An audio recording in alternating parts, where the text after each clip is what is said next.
I firmly believe that the SEC and Big Ten are in cahoots now, whereas they used to be competitive conferences in nature.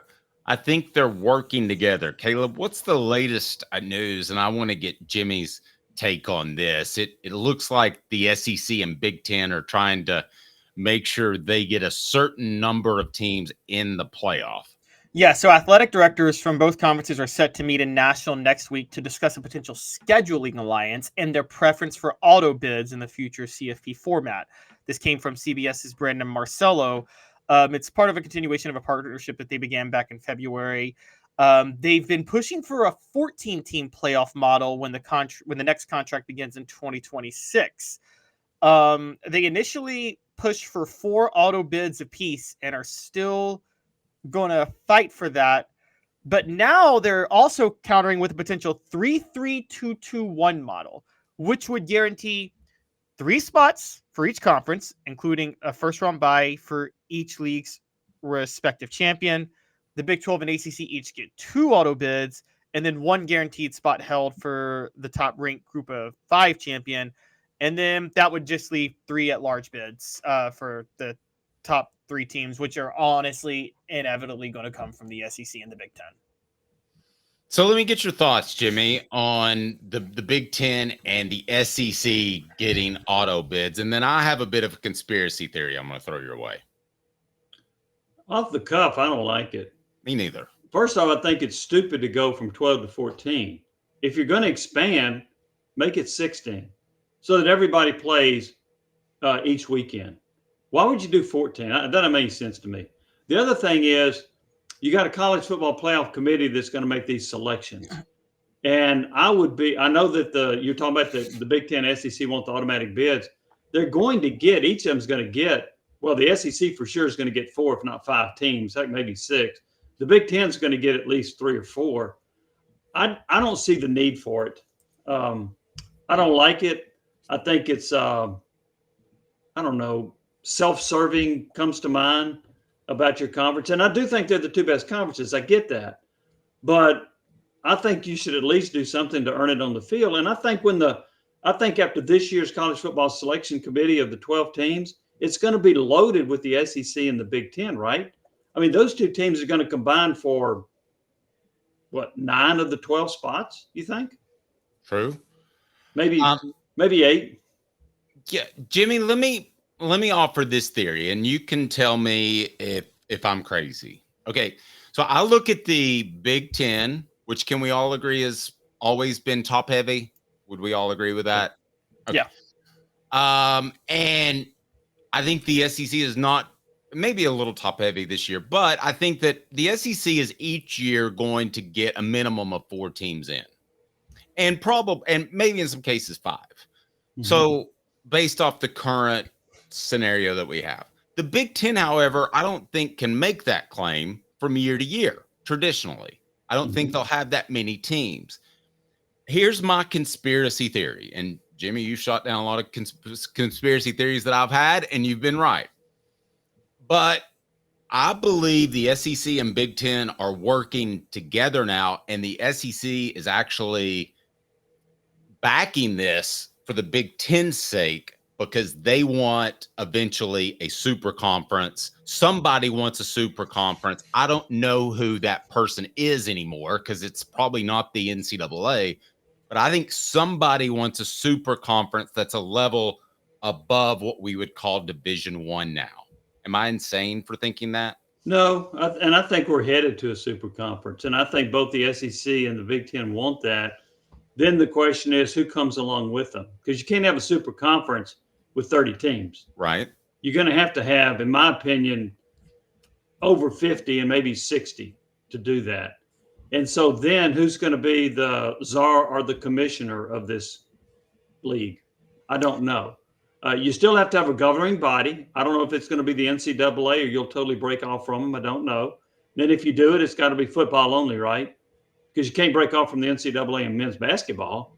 Look how lucrative that is and how many teams are involved with that. So you can't do that. But I do think Dave, I would agree with you that they are trying to mold together and get along and make sure that they kind of protect themselves.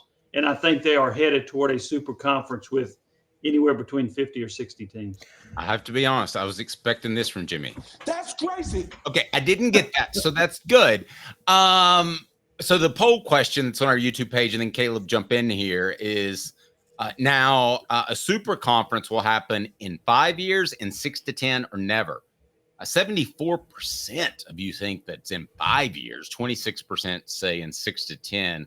Nobody's voted never. Seems inevitable, Caleb. Yeah, so Jimmy, I want to know your thoughts on this. So if they do a super conference, which I think you guys are right, they're going to do some sort of super conference. Do you think they'll organize them into mini conferences, or will they just throw all 60 teams into a pot and do their own random scheduling and then just be like at the end of the year, all right, let's just take the top 14 teams and they'll go play for a championship? Caleb, I think they'll keep conferences. And I know that they have broken with tradition in many, many aspects, but I don't think you want to totally break from tradition with some of your conference games that you're playing. You know, whether it's Tennessee and Alabama or Georgia and Auburn or, you know, Florida, LSU, whatever it is, I think you still want to continue to have your conference schedule and generate that interest. I don't think too many people would be excited about Alabama playing Illinois. So I think you're going to keep your conferences together. Will they look the same? Probably not. What's going to happen with the ACC? There's a chance that Stanford and Cal won't still be a part of that. But I think you're going to go to conferences and you'll still have an alignment in that regard. I think doing away with all the conferences is going to make it even more of a mess than what we've already got. Jimmy, I'm like a mattress store. I'm slashing prices. And the way I'm slashing is I'm going to disagree with you a little bit. I think 36 to 38 is the right number, somewhere in there. And I'm sorry, Illinois, bye-bye. I'm sorry, Mississippi State, bye-bye. I'm going to take the top 4 to 6. Well, I'm going to take most of the SEC. So I'm going to take about 4 to 6 from the Big Ten. Don't hold me to these numbers. About 8 from the SEC, 4 apiece from the ACC and Pac-12. And this is going to look very NFL-ish. So I'm curious what you think about that notion. I don't think they'll do it. And here's why. How many NFL coaches get fired every year? Quite a few. Yeah.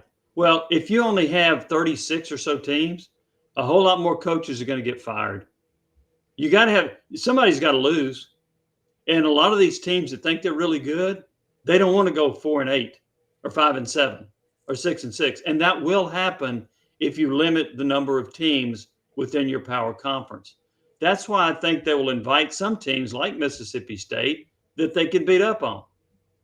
So that's why I think the number is going to be larger, because not everybody can win, and not everybody really is a national championship caliber team.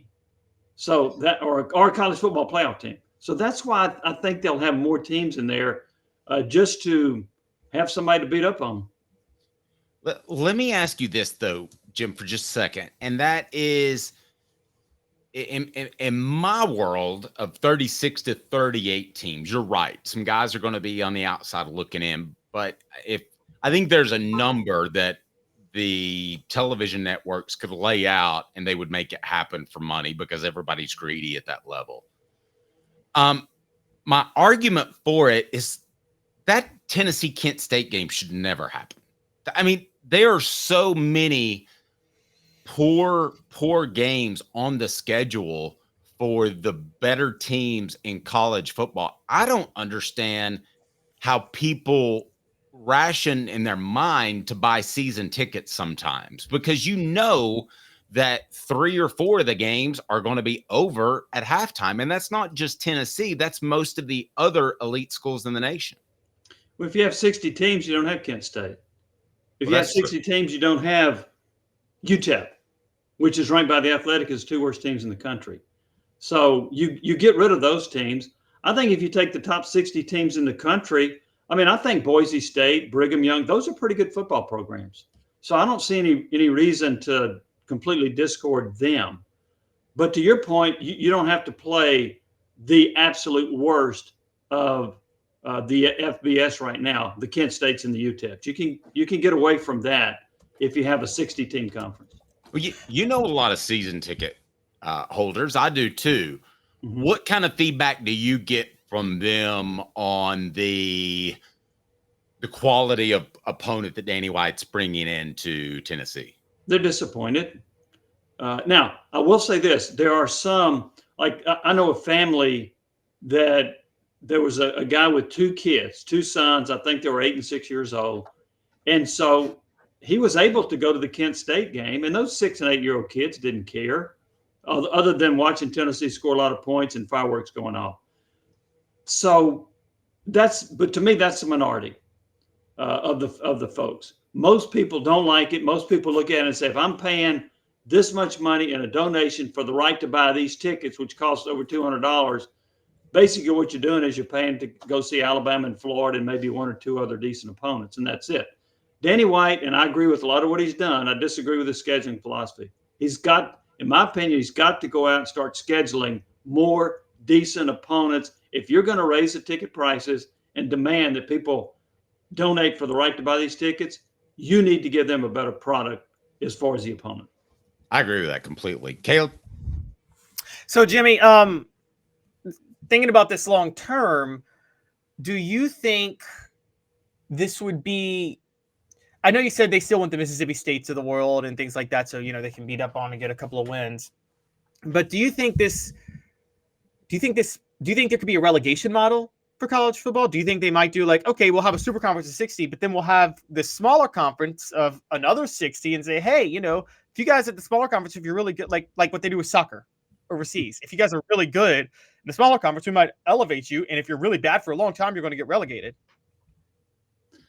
I don't know. So now we've got an NFL model on one side and a soccer model on the other. Yeah. This is kind of interesting as to where they go. I'm not sure if they would say, okay, Vanderbilt, you went 1-11 again. You are going to be demoted. And from the AAA, we're going to promote this Boise State because y'all just went 10-2. I don't know if they would go to that. I think they're going to try to lock in to this is what you are. And I'm not sure if there are going to be demotions and promotions along the way. It would be an interesting concept to do that. And I've heard it floated out there. I just don't know how realistic it would be to implement that. That's crazy. I don't like anything about it. Caleb, I know you brought it up before. I think it's great for the sport. It would make the sport so much more fun. Yeah, I think Jimmy was very politically correct in his answer, not insulting the concept. But I got nothing for that.